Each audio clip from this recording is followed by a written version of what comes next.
Salut, bienvenue à toi dans cette vidéo, j'espère que tu vas bien. Aujourd'hui, on va voir comment réparer une grosse erreur qu'on a fait en tant qu'investisseur, c'est-à-dire d'avoir acheté sa résidence principale. Non, il ne fallait pas le faire. Comment on règle ce problème? Go!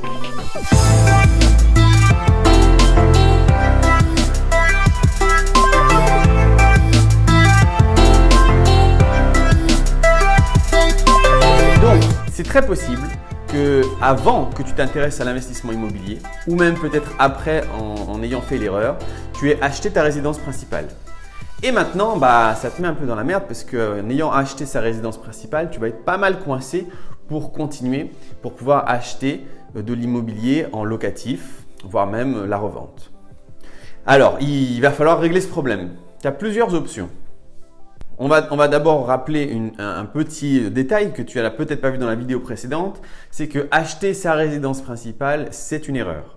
C'est une erreur, c'est quelque chose qui te coûte de l'argent, c'est quelque chose, c'est un investissement entre guillemets à un taux de rentabilité pourri. Donc, c'est pas du tout comme ça qu'il faut. Malheureusement, pendant quelques années ou pendant quelques temps, quand tu commences dans l'investissement immobilier, il faut que tu sois locataire. Et tout ce que tu achètes, c'est de l'investissement. Donc, si tu as acheté ta résidence principale, il va falloir régler ce problème. Alors, qu'est-ce que tu peux faire? Il y a plusieurs choses. La première chose qui est, je pense, le mieux à faire, c'est si tu as ta maison ou ton appartement depuis longtemps, c'est un bon moment pour vendre. C'est un bon moment pour vendre parce que déjà sur le marché actuellement, c'est pas trop mal. Les prix sont assez élevés puisque le taux d'intérêt est encore assez bas, donc ce serait plutôt judicieux. Et puis en plus, je ne sais pas si tu sais, mais si tu vends ta maison ou ton appartement et que c'est ta résidence principale, tu n'es pas imposé sur la plus-value. Donc peut-être que tu as acheté un appartement ou une maison il y a quelques années, que ça a pris en plus de la valeur et que tu peux revendre pour récupérer un petit capital sympa.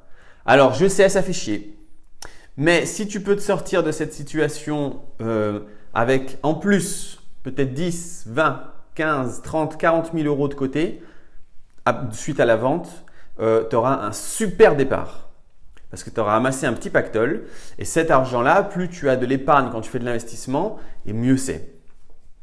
Donc ça peut être, pour le moment c'est une erreur clairement, mais tu peux peut-être t'en sortir en sortant un beau capital. Donc peut-être que ton erreur va devenir quelque chose de bénéfique finalement. Ensuite, si tu l'as acheté il n'y a pas longtemps, et qu'il n'y a pas de plus-value à faire sur cet appartement ou cette maison, bon, il faut que tu la gardes.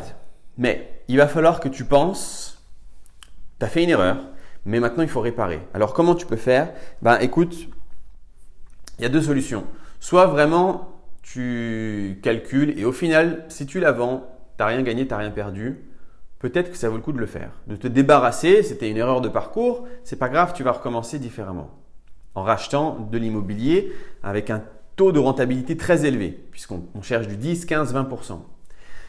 Si en vendant cet appartement ou cette maison, tu perds de l'argent, peut-être qu'il vaut mieux la garder. Et il faut peut-être réfléchir à comment tu peux faire pour optimiser et peut-être déménager, toi, et la louer. La louer en essayant de trouver des solutions pour que tu la loues de manière rentable.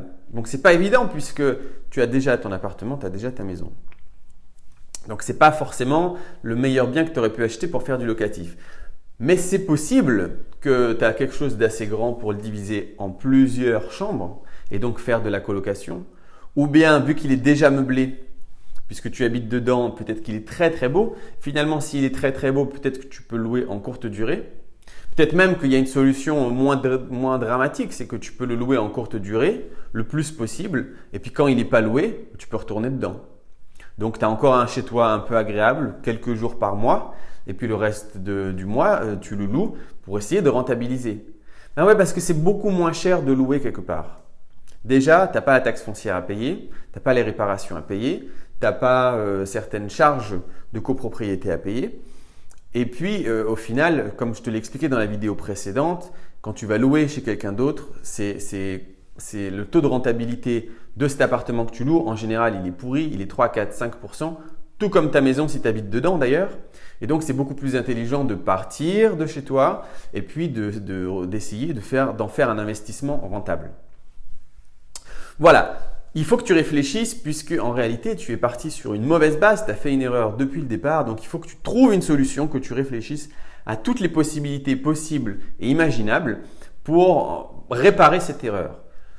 La plus grosse erreur que tu pourrais faire, clairement, la plus grosse, c'est de rester habité dedans.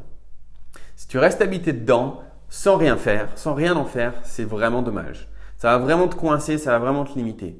Si tu as une maison, tu peux même en faire, plusieurs appartements par exemple. Et puis toi, tu gardes un appartement. À ce moment-là, c'est pas grave que tu sois dedans, puisqu'il y aura une rentabilité avec d'autres appartements. Il faut que tu trouves une solution, que tu te sortes de là. Mais si tu as acheté ta maison, ou plutôt si tu as acheté ton appartement, que tu habites dedans, et qu'au final, ça t'accoince sur tes possibilités d'acheter d'autres, c'est très très dommage si tu fais rien et que tu te dis bon tant pis, je vais d'abord rembourser ce bien immobilier et une fois qu'il sera remboursé, je pourrai continuer à investir. Parce que ça veut dire c'est au moins dans 10 ans, 15 ans, 20 ans. Et vu que tu peux te libérer du travail en à peine 3 ou 4 ans, c'est super dommage d'attendre 10, 15, 20 ans pour rembourser un bien. Donc c'est chiant, ça fait chier, mais tant pis, tu dois agir. Tu vois, c'est hyper important dans tout ce qui est investissement, dans tout ce qui est liberté financière, d'agir. Quand on stagne, ça ne sert à rien. Rester chez toi, ça ne sert à rien. Tu vends.